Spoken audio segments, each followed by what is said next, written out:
बात कर रहे हैं विपक्ष आपके समक्ष और सीधे आपको ले चलते हैं हिसार, जहां पर दीपेंद्र सिंह हुड्डा क्या कुछ कह रहे सुन लेते हैं। तो यहाँ तो ST/SC SSC की भर्ती घोटालों की भेंट चढ़ गई, या ले देकर कोई लिस्ट आई तो हरियाणा के नौजवानों से ज्यादा दूसरे प्रदेशों का नौजवानों का नंबर हरियाणा के लिस्टों में आया, जैसे कि हरियाणा के नौजवानों में प्रतिभा ही नहीं। और आज देश में बेरोजगारी में देश में नंबर 1, और जब बेरोजगारी होती है तो कहीं नशे की चिंता, आज देश में नशे में हरियाणा को ऊपर पहुंचा दिया इन्होंने, कहीं अपराध की चिंता, कहीं घर बार अपना सब कुछ बेच के विदेशों की तरफ हमारा नौजवान अपना भविष्य खोज रहा है। जहां जिन शहरों के अंदर कोचिंग सेंटर हुआ करते थे, आज उन शहरों में कोचिंग सेंटर से ज्यादा विदेश में भेजने के एलिट केंद्र बन गए हैं। ऐसी स्थिति आज हरियाणा के अंदर, वो हरियाणा जो किसान के हितकारी फैसलों में देश में जिसकी गूंज बजती थी जब कांग्रेस की सरकार थी हुड्डा साहब के नेतृत्व में, चाहे 1600 करोड़ के किसान के बिजली के बिलों के माफी का फैसला हो, चाहे 2200 करोड़ के कोऑपरेटिव का कर्जे का फैसला हो जो हमारी सरकार में हुआ था, चाहे किसान के कोऑपरेटिव के काले कानूनों को समाप्त करने का फैसला हो, गिरफ्तारी और नीलामी का काले कानून समाप्त किए गए हों, चाहे किसान को उसकी फसल का गन्ने से लेकर पॉपुलर से लेकर धान तक किसान को उसकी फसल के भाव दिलाने की बात हो, नारा चला करता था कि हुड्डा तेरे राज में जीरी गई जहाज में। और आज वो प्रदेश जो किसान के हितकारी फैसलों में जिसका उदाहरण देश में दिया जाता था, चाहे भूमि अधिग्रहण कानून की बात हो, आज वो प्रदेश किसान अत्याचार का देश में पर्यायवाची बन गया है।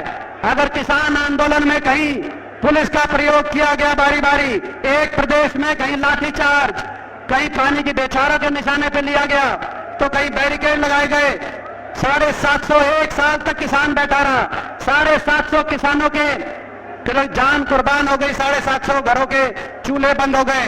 और अगर एक सरकार थी जिसके मुख्यमंत्री से लेकर सभी मंत्री एक स्वर में किसान का तिरस्कार कर रहे थे, और एक पार्टी थी देश की सरकार से लेकर और प्रदेश की सरकार तक हर व्यक्ति की जबान पे जिस सत्ताधारी लोगों के किसान के लिए अपमान था, तो वो बीजेपी पार्टी थी, हरियाणा सरकार थी।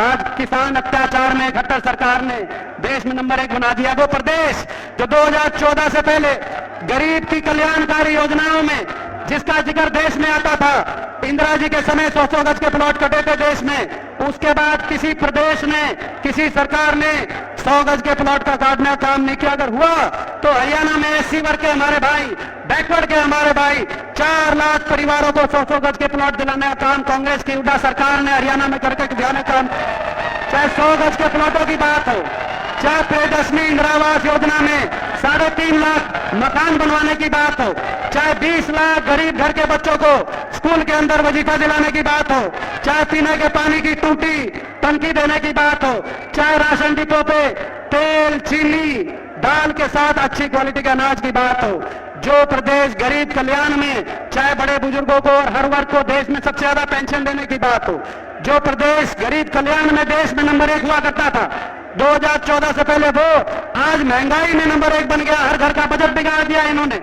महंगाई देश में सबसे ज्यादा टैक्स अगर कहीं है, सबसे ज्यादा वैट अगर कहीं है, तो इस खट्टर सरकार में बीजेपी सरकार में हरियाणा के अंदर है। आज हर घर की गरीब के डीजल पेट्रोल रसोई गैस का सिलेंडर, जो सिलेंडर 400 पे था, आज 3 गुना बढ़ गया। डीजल पेट्रोल रसोई गैस का सिलेंडर, स्कूल के बच्चों की फीस, बिजली के बिल, आज हर घर के बजट को बिगाड़ने का काम इस सरकार में हुआ। जो प्रदेश 10 साल तक शांति का प्रतीक था, 10 साल में किसी वर्ग को धरना नहीं देना पड़ा, किसी को अपनी मांग के लिए, जैसे ये बैठे हैं आए हुए हैं ओल्ड पेंशन स्कीम के लिए हमारे कर्मचारी दर ठोकरे खा रहे हैं, उन पर लाठी की भाषा से जवाब दिया जा रहा है। 10 साल तक कर्मचारी, व्यापारी, किसान कोई धरना नहीं हुआ। उस प्रदेश में इस खट्टर सरकार में कोई वर्ग ऐसा नहीं बचा जिसको किसान से लेकर और मजदूर तक जिसको धरना ना देना पड़ा, और कोई वर्ग ऐसा नहीं बचा जिस धरने को सरकार ने लाठी की भाषा से जवाब ना दिया हो। वो प्रदेश जो शिक्षा के क्षेत्र में आगे बढ़ा था, जब हमारी सरकार थी कांग्रेस की सरकार हुड्डा साहब के नेतृत्व में 14 विश्वविद्यालय हरियाणा के अंदर, जिसमें से 2 विश्वविद्यालय हिसार लोकसभा क्षेत्र में, लाला लाजपत राय यूनिवर्सिटी हिसार की बात हो, चौधरी बंसीलाल यूनिवर्सिटी प्रेमनगर जो भवानीखेड़ा हल्का में पड़ती है उसकी बात हो, 14 यूनिवर्सिटीज बनवाने का काम हुआ था, 2300 स्कूल नए स्थापित करने का काम हुआ था। आज करने के बाद छोटे छोटे बच्चों को अपने स्कूलों के आगे धरने पर बैठने में मजबूर होना पड़ा। शिक्षकों की भर्ती नहीं हुई। जो हमारी सरकार थी 1 लाख केवल शिक्षा विभाग में शिक्षकों की भर्ती हुई थी। आज उस प्रदेश में 9 साल तक शिक्षकों की भर्ती नहीं, स्कूलों पे ताले लग रहे, गरीब का बच्चा कहां जाएगा। मैं पूछना चाहता हूं इस खट्टर सरकार से, जिस प्रदेश में स्वास्थ्य के मामले में जो हमारी सरकार थी, 6 मेडिकल कॉलेज पूरे प्रदेश के कोने कोने में। और मैं एक बात बताना चाहता हूं, हरियाणा के गांव और देहात में कुल मिलाकर 641 पीएचसी और सीएचसी में से 476 यानी कि 3/4 75% पीएचसी और सीएचसी छोटे अस्पताल अगर बने तो 10 साल की कांग्रेस की सरकार में बने। वहां एक कोई अस्पताल और एक मेडिकल कॉलेज की तो दूर की बात है। आज वहां ऐसी व्यवस्था आ गई, गरीब आदमी के पहुंच के बाहर इलाज का गरीब आदमी के पहुंच के बाहर इलाज हो गया और गरीब के बच्चे के पहुंच के बाद मेडिकल की शिक्षा हो गई। 40,000 फीस थी मेडिकल कॉलेजों में, आज 40 लाख की फीस। गरीब के बच्चे मेडिकल कॉलेज के एमबीबीएस स्टूडेंट्स, उनको भी धरने पर बैठना पड़ा। ऐसी स्थिति, वो प्रदेश जो खिलाड़ियों के सम्मान में, जो अभी कह रहे थे विजेंदर, खिलाड़ियों के सम्मान में देश में जिस प्रदेश के उदाहरण दिए जाते थे, 750 खिलाड़ियों को सीधा भर्ती किया गया था, जिसमें भाई विजेंदर बॉक्सर भी शामिल थे। आज उस प्रदेश का उदाहरण दिया जाता है कि उस प्रदेश की बेटियां जो ओलंपिक में मेडल लेके आई, उनको घसीट घसीट के दिल्ली की सड़कों पर इस सरकार ने घसीटने का जो काम किया, लेकिन उसके बावजूद हरियाणा के मुख्यमंत्री, हरियाणा के खेल मंत्री या किसी हरियाणा के बीजेपी के नेता के मुंह से ये नहीं निकली कि हम अपनी बेटियों को कहना चाहते हैं आप धैर्य रखें, अपना मेडल मत बहाएं गंगा में, आपको न्याय मिलेगा। मैं पूछना चाहता हूं इनसे, दुनिया में ऐसा उदाहरण नहीं कि ओलंपिक की विजेता हमारी बेटियां, वो भी किसी की बेटियां थी जिनको घसीटा जा रहा था, मगर उस प्रदेश में आज ऐसा उदाहरण सेट करने का काम इस सरकार ने किया। जो प्रदेश जहां व्यापारी को 10 साल तक न इंस्पेक्टर राज की चिंता थी, न ईडी राज की चिंता थी, कानून व्यवस्था अच्छा था, आज वहां व्यापारी इस सरकार के डर से आज ये स्थिति आज प्रदेश के अंदर आ गई। मैं आपसे पूछना चाहता हूं, ये जो खट्टर सरकार 9 साढ़े 9 साल की, इस सरकार से शिकलिया की निभावी कसर रह रही है। और ये हिसार विकास की पटरी से उतार दिया हरियाणा प्रदेश को। मैं हिसार की भी बताना चाहता हूं, आपको याद होगा किसी भी बड़े केंद्र का अगर विकास जुड़ा हुआ है तो कनेक्टिविटी से जुड़ा हुआ है।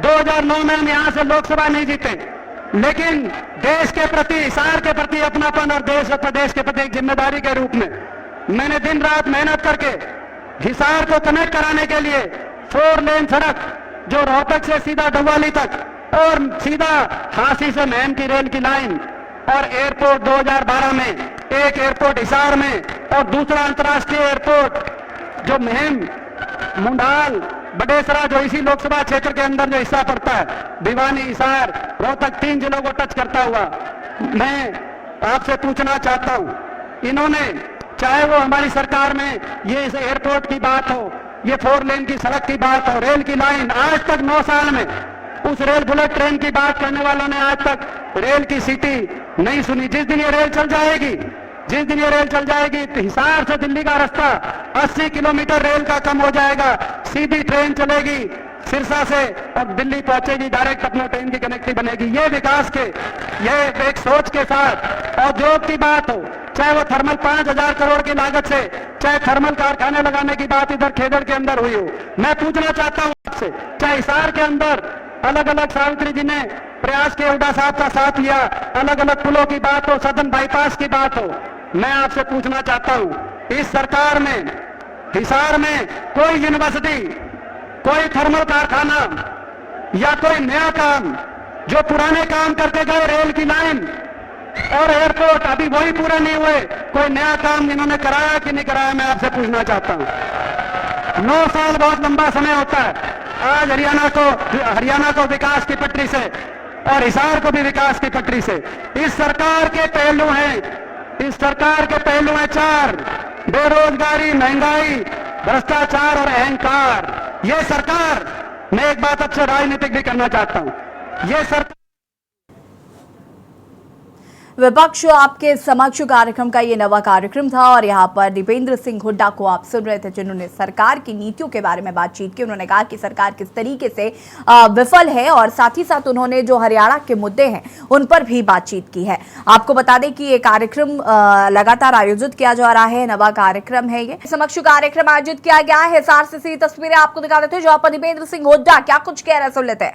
रहा था तो कितनी बार प्रधानमंत्री आया रोहतक, मुख्यमंत्री सारे दिन कितने, मैं नहीं कहना चाहता, लेकिन मुझे पता है कि मैं इनके निशाने पे रहता हूं।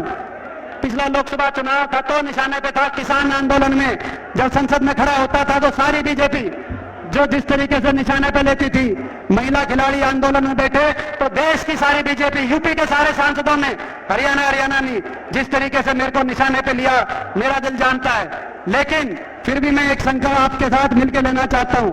मैं हो सकता है इनके निशाने पे हूं, लेकिन ये भी मेरे निशाने पे हैं। और जब तक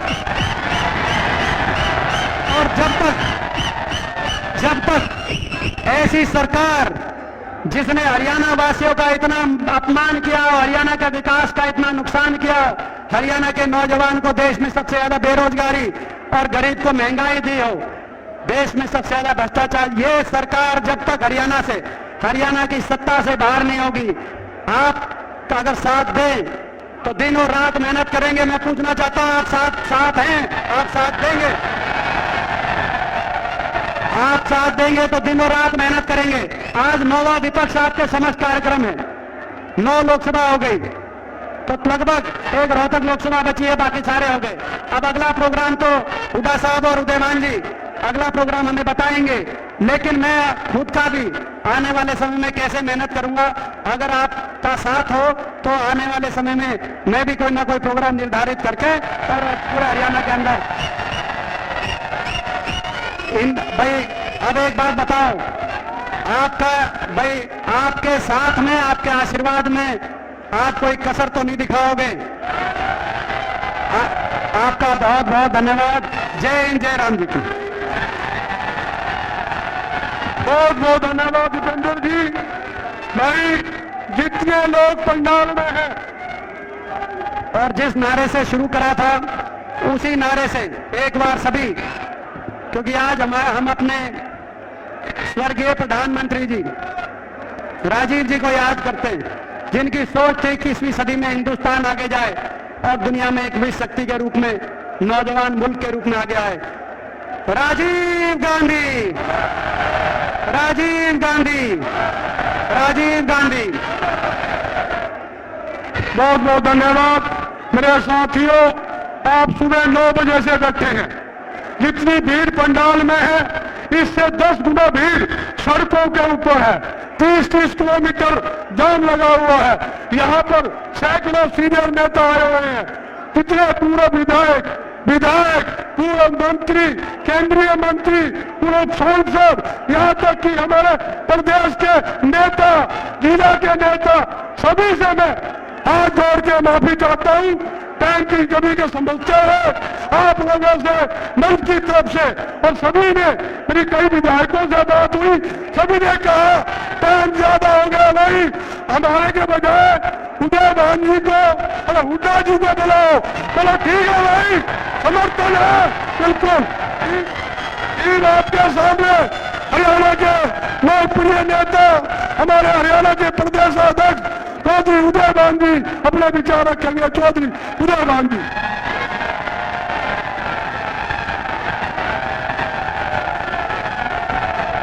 किसान, मजदूर, गरीब, मेहनतकश लोगों के आशा और विश्वास का प्रतीक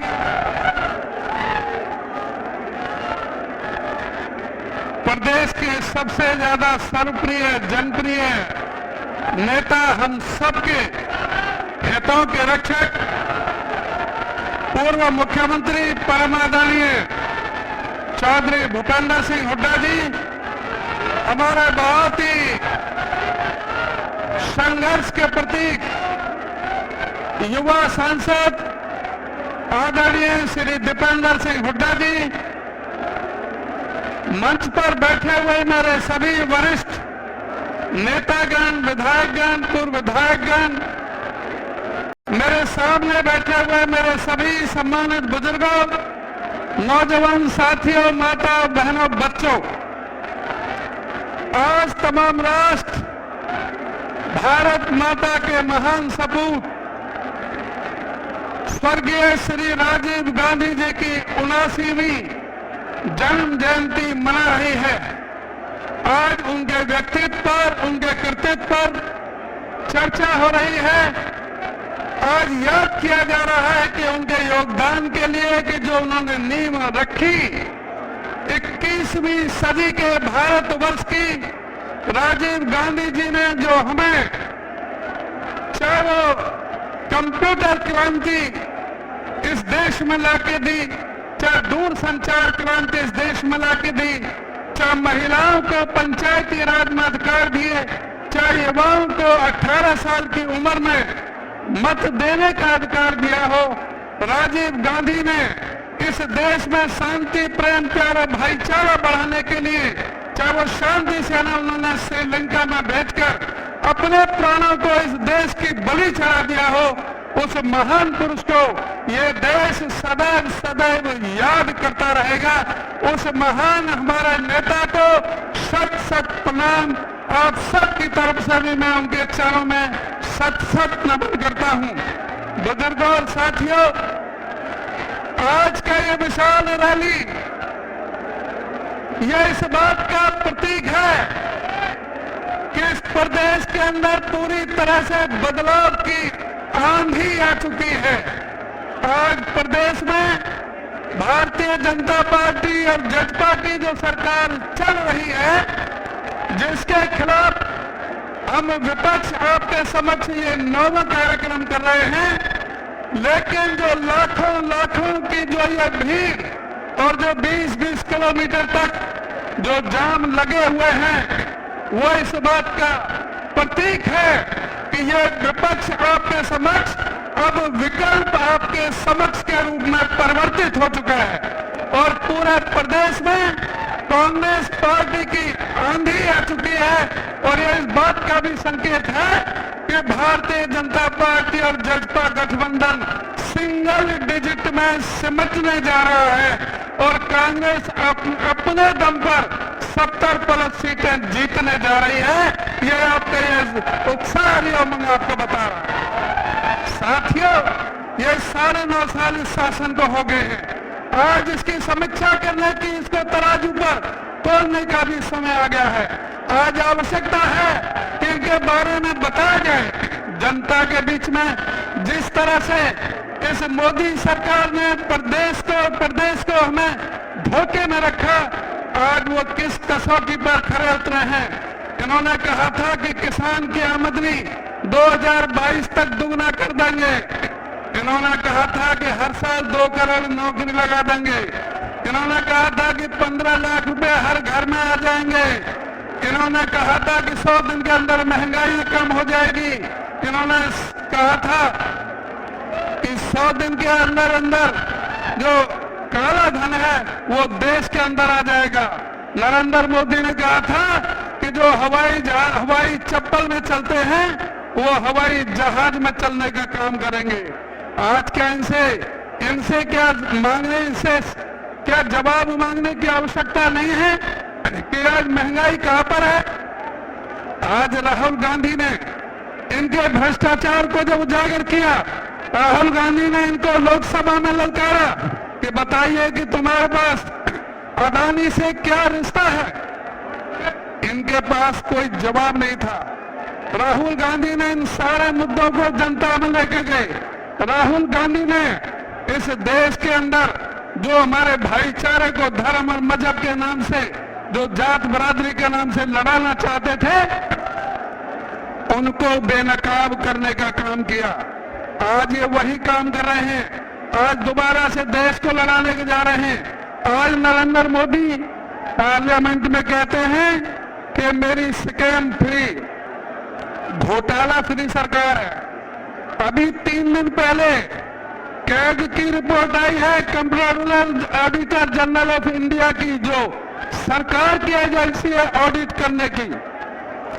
उन्होंने कहा है कि आयुष्मान जो योजना है उसमें एक ही नंबर पर 9999999999 10 बार 9, उस पर 7,39,000 फर्जी आयुष्मान कार्ड रजिस्टर हुए हैं।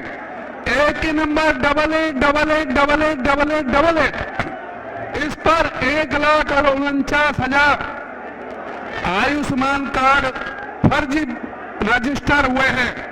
इसी तरह से 9 के बाद में 9 बार 00000, इस पर 96,000 फर्जी रजिस्टर हुए हैं।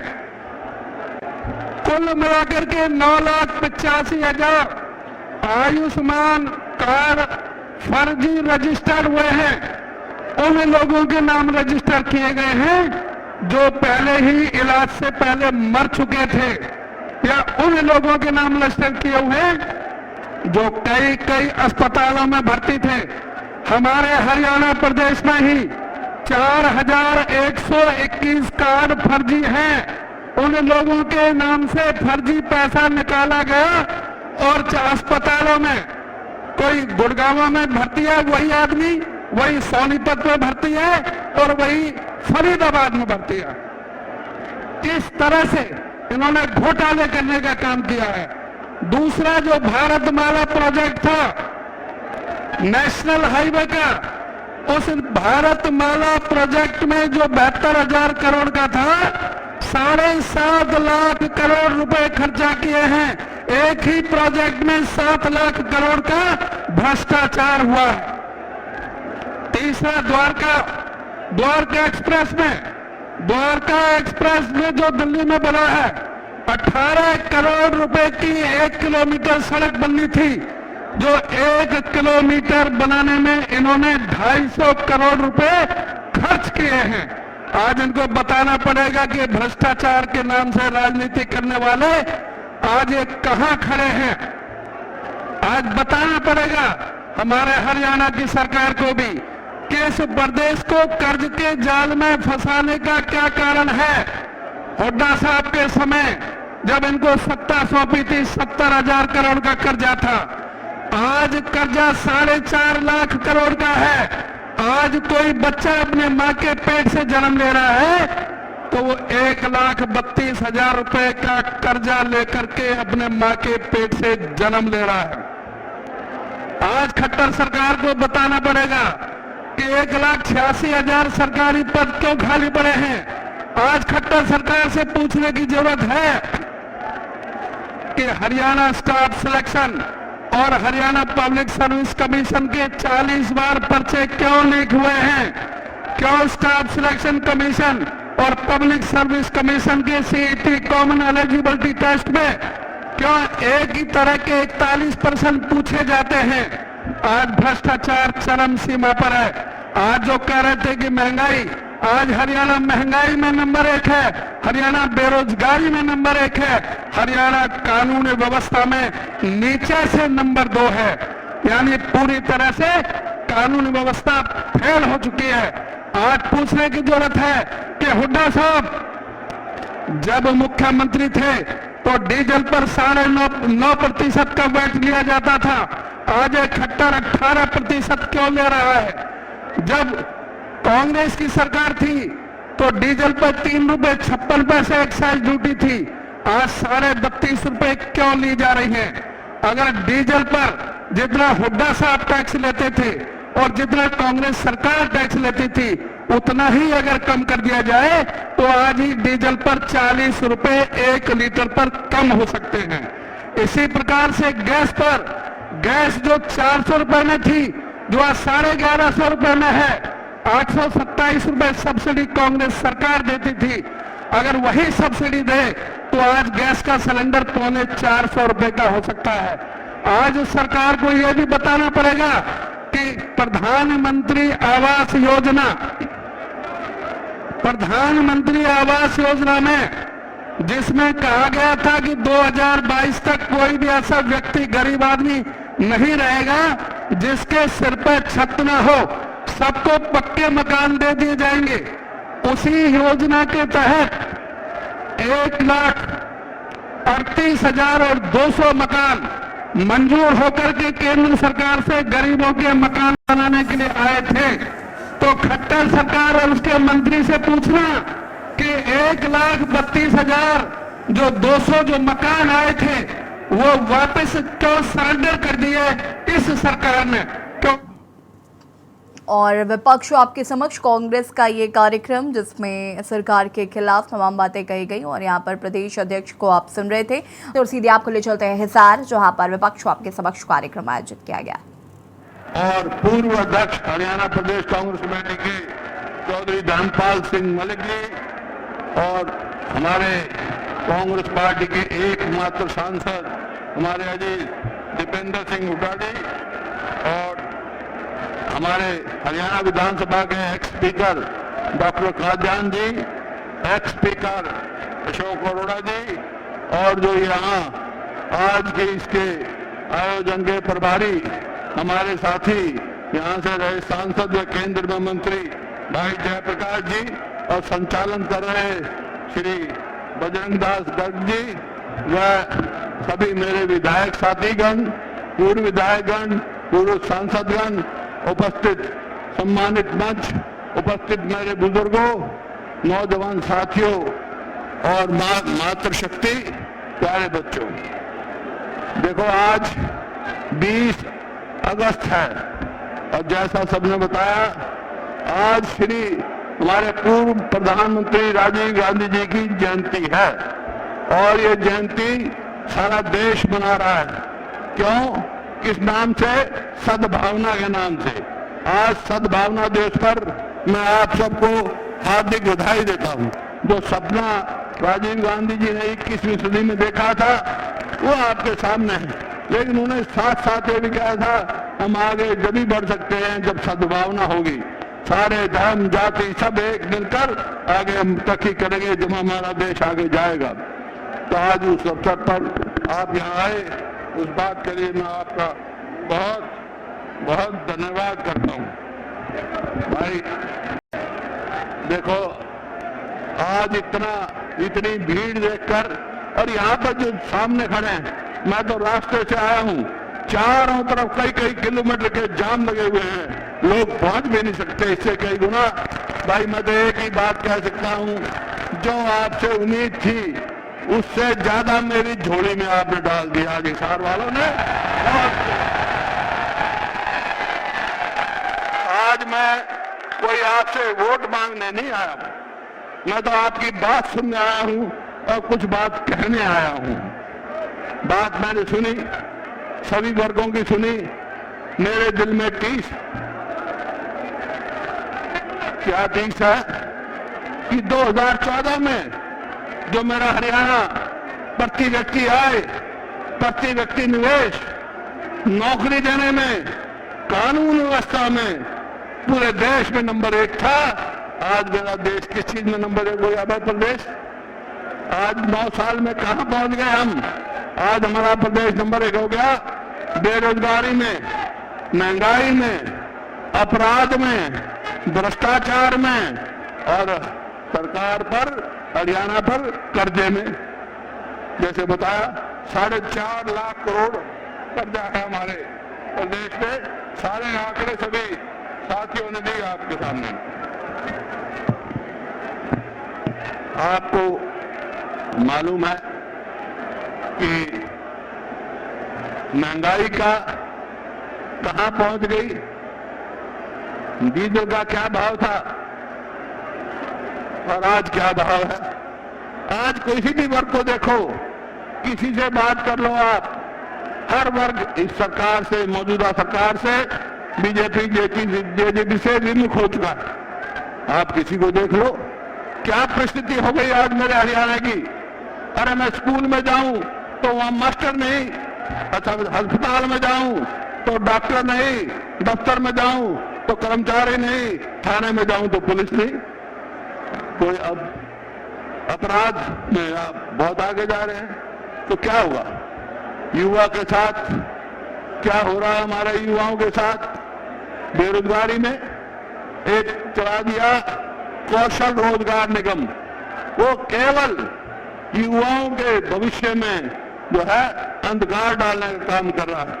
कोई पक्की नौकरी नहीं दे रहा, कच्ची नौकरी देते। तो ये आपके सामने है। आज कहीं भी जाऊं, चाहे कहीं तो भाई पंचायत के इलेक्शन नहीं हुए थे, मेरे पंचायत के इलेक्शन कराए, छोटी सरकार बनाई, तो वहां पंचकुला में लठों से पीट दिए वो। क्यों? ईट एंड ड्रिंक, कोई अधिकार नहीं। अरे वो सरकार क्या है जो आपने चुने हुए नुमाइंदे पर विश्वास ना करे? तो आपने देखा इसी प्रकार से आशा वर्कर बैठी हैं, कभी कहीं मनरेगा के बैठे हैं, कई किसान मुआवजा की मांग कर रहे हैं, सब बैठे हैं। हिसार में चारों तरफ धरने पे बैठे हैं।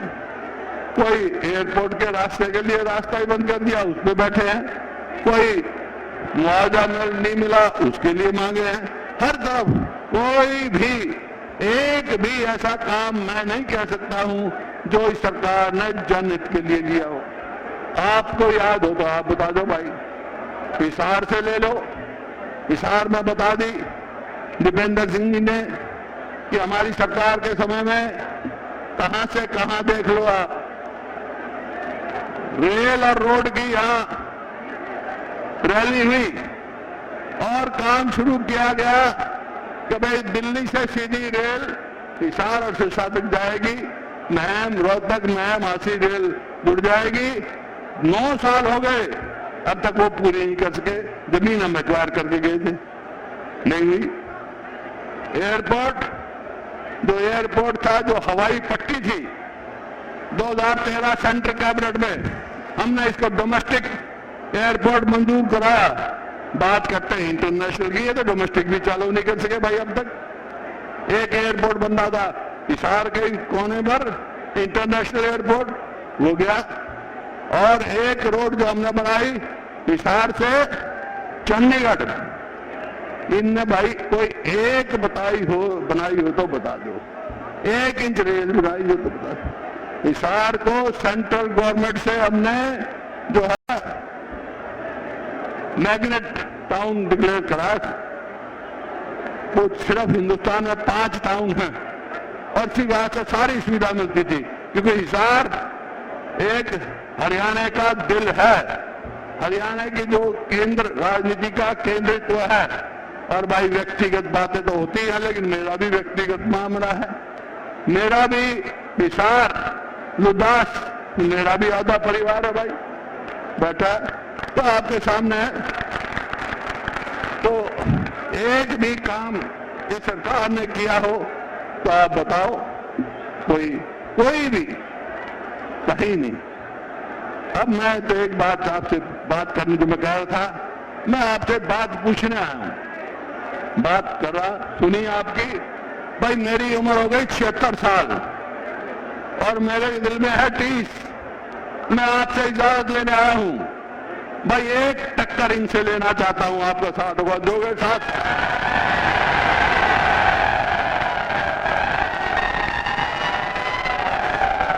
और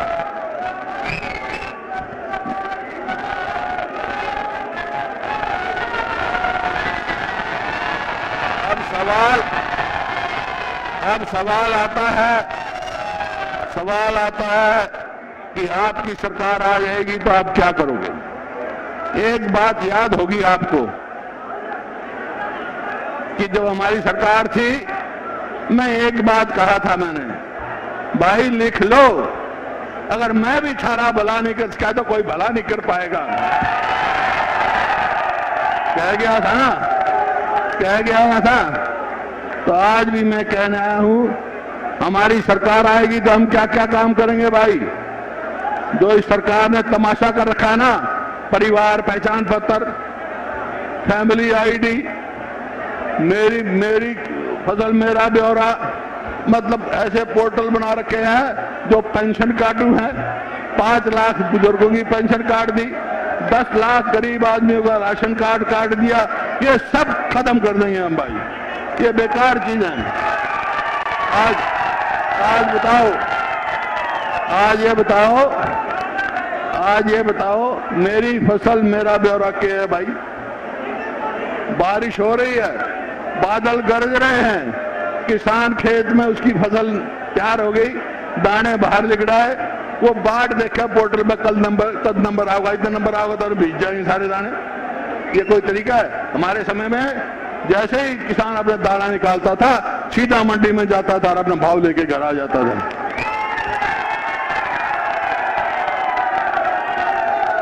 तो मैं आज ये कहकर जा रहा हूं भाई, जो हम कहते हैं, जो मैं कहूंगा वो हम करेंगे।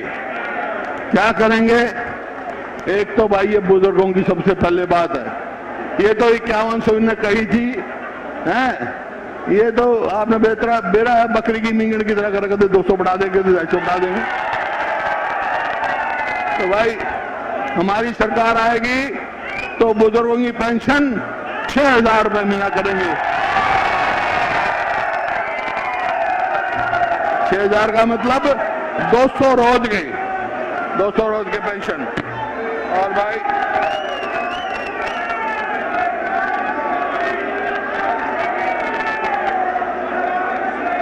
और वो मेरी बहनें बैठी, अभी बात हुई है, मेरी बहनें बैठी भाई, आज चूल्हा तो कोई करता नहीं,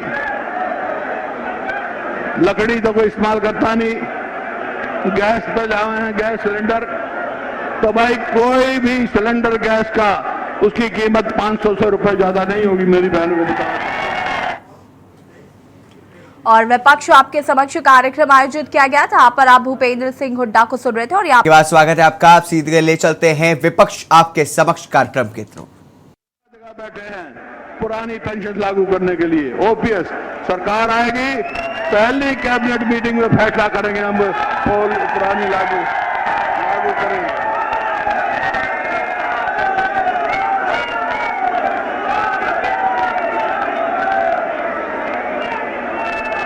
ये तो और किसान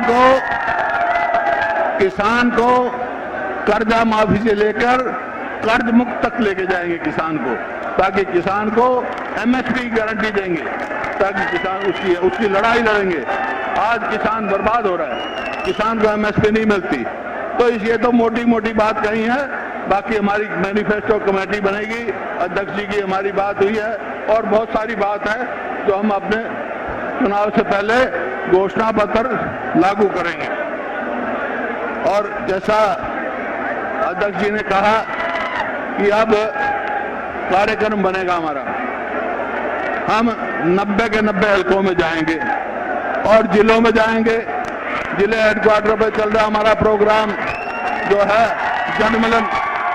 जल मिलन प्रोग्राम जो चल रहा है,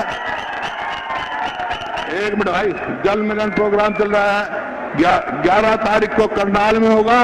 किसी प्रकार से हर जिले पे हमारा होता रहेगा। लेकिन आज मैं आखिर में एक ही बात कह सकता हूं, यह कार्यक्रम विपक्ष आपके समक्ष है, लेकिन आपकी हाजिरी देख के, आपका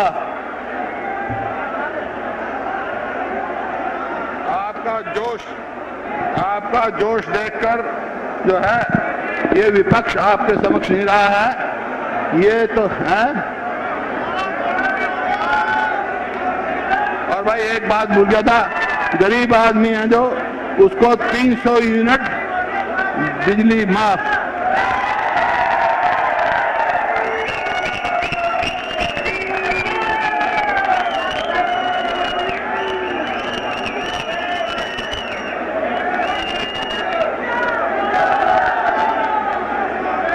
ये आज से ये कार्यक्रम विपक्ष आपके समक्ष नहीं है, ये तो विकल्प है आपके सामने खड़ा, विकल्प सामने होगा आपका, और अगला कार्यक्रम होगा ये लेकर चलेगा। और जो हम कार्यक्रम चलाएंगे अध्यक्ष जी, हम और एमपी साहब, उसका एक ही नारा होगा, भाजपा जेजेपी को भगाओ, कांग्रेस की सरकार लाओ। बहुत बहुत धन्यवाद। आखिर में एक नारा लगाओगे, आज 20 अगस्त है, राजीव गांधी, बहुत बहुत धन्यवाद।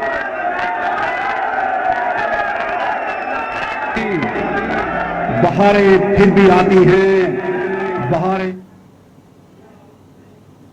तो अभी आप देख रहे थे हिसार से विपक्ष आपके समक्ष कार्यक्रम में, जिसमें पूर्व मुख्यमंत्री दीपेंद्र हुड्डा भी शामिल थे।